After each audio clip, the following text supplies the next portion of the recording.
Hey, Pastor Owens here, Westside Baptist Church in Pacifica, California. It's so good to be here today. And we're back in First John, chapter number 1, and we're in verse number 5.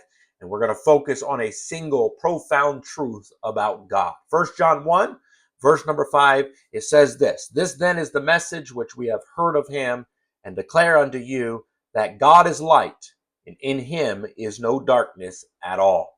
This verse is not a suggestion. It is a declaration by the Apostle John. John is not speaking from human speculation or opinion. He is sharing here what he has personally seen and heard from God himself.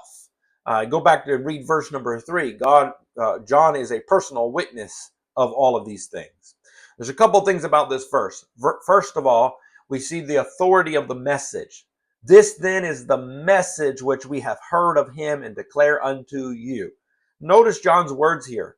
We have heard and declare. This is a claim of authority. John is declaring what God has revealed, not what he personally thinks or his personal opinion. What God says about himself is the foundation of our knowledge of him. Our confidence about who God is must rest entirely on the revelation he has given us in his word. Our human imagination, our opinion, our reasoning cannot define God. It will never work. Now, he tells us here and he reveals to us that God is light.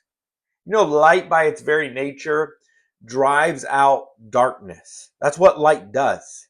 It reveals truth to us.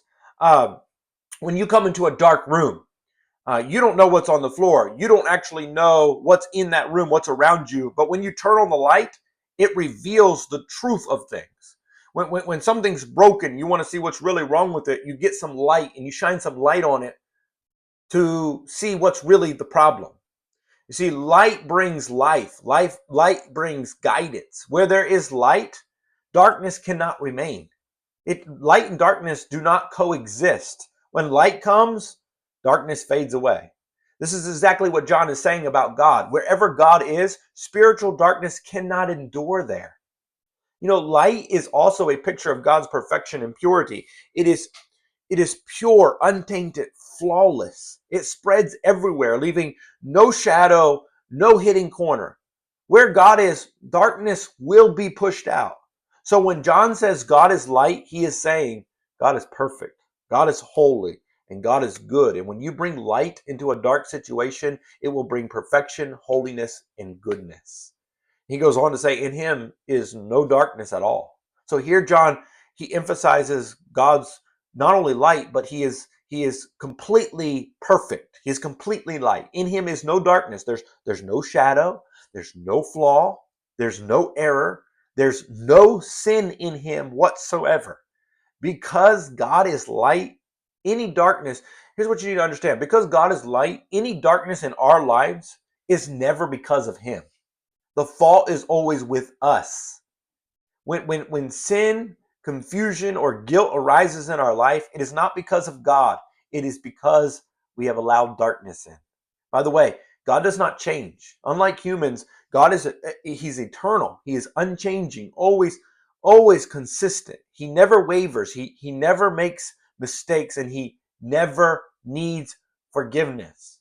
Anybody who teaches or suggests otherwise is just wrong. It's actually blasphemous to say that. He is light. In him is no darkness at all. Now, because God is light, we can actually trust him completely.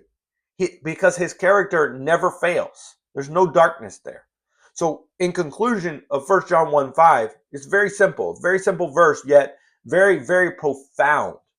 God is light, and in him is no darkness at all. So the question is never whether God is flawed, because God is not flawed. He is perfect.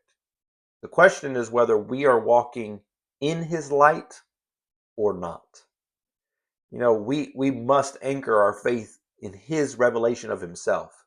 We've got to learn to embrace his purity and walk in fellowship with God, who is eternal light. And God is light. In him is no darkness at all. You have darkness in your life, it didn't come from God, because he has no darkness in him.